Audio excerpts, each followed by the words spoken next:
তো এই তো এখন কিন্তু সকালবেলা না, এখন বাজে প্রায় 11টা 11:30 মতো। তো আমি ঘুমাইছে দেখে লাইটটা নিভিয়ে রাখছিলাম। তো একটু অন্ধকার অন্ধকার তাই এই তো নিহা এখন একটু ছোট টয়লেটটা পরিষ্কার করতেছে, একটু ধুলা হয়েছে।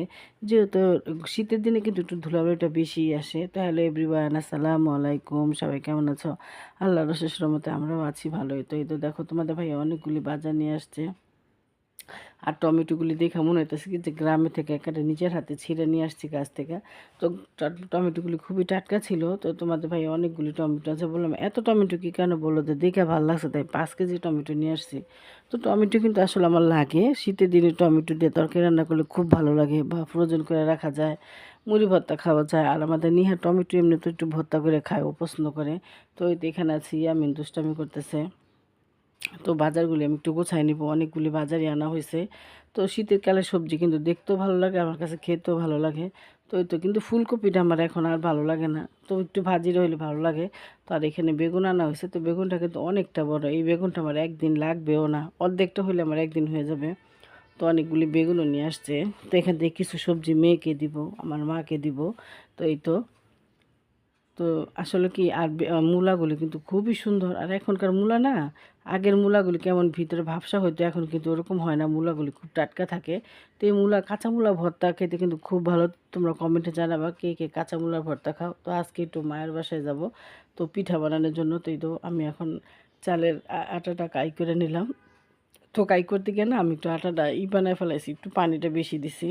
তো আমার মা বলতেছে যে পানিটা একটু বেশি হয়েছে। তো এই তো, তো এই পিঠাটা অবশ্য আমার আম্মা না বানালে আমরা খাইতে পারি না, কারণ আমার আম্মা এই পিঠাটা কাটতে পারে, এই পিঠাটা আমি অবশ্য কাটতে পারি না। তো আমি একটু লম্বা লম্বা নুডলসের মতো বানাইতেছে, আর আমার আম্মু বানাইতেছে।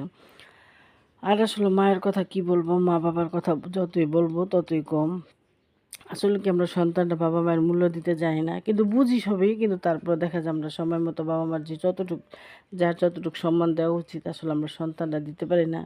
তো যাক, আমার বাবা মায়ের দুর্ভাগ্য যে তার 5টা সন্তান থাকাকালীনও তার এই বয়সে অনেকটা এ- একা থাকতে হয়, বা তার অনেক কষ্ট। তো যাক, আল্লাহ পাকের কাছে নামাজ কালাম পড়ে দোয়া করি, আল্লাহ যেন আমার মা বাবার যতদিন আল্লাহ হায়াত রাখছে ততদিন যেন সুস্থ সবলভাবে পৃথিবীতে বেঁচে থাকে। তো আল্লাহ আমার বাবা মার নেক হায়াত দান করুক। তাই তো আসলে বাবা মার প্রাপ্য অধিকার বা প্রাপ্য ভালোবাসা, প্রাপ্য সব সন্তানরা দিতে পারে না। এই পৃথিবীতে সবাই হলো নিমুখ হারাম। তো সবাই যার যার মতো চিন্তা করে, যার যার মতো সে ভাবে।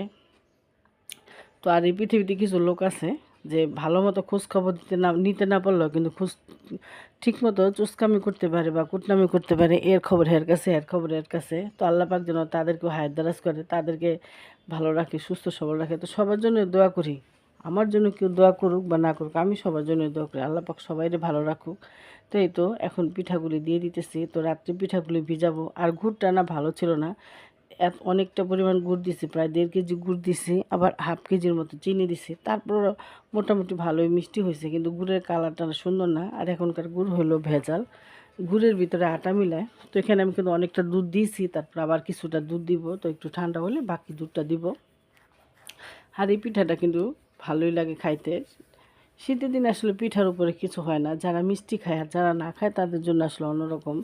তো এই তো আমাদের নিহা কিন্তু মিষ্টি খায় না, ও পিঠা একবারে খাবে না, ও মন চাইলে 1 চামচ মুখে দিবে, নাহলে তো দিবে না।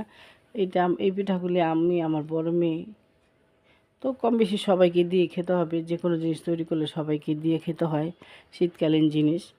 তার এই তো এখন সব পিঠা টিঠা বানানো শেষ। তো এই থালা বাসনগুলো ধুয়ে নিলাম। আর পিঠাগুলি দেওয়ার জন্য এই যে যে টিফিন কারির হটপটটা কিনছিলাম সেটা একটু ধুয়ে নিলাম। তাই তো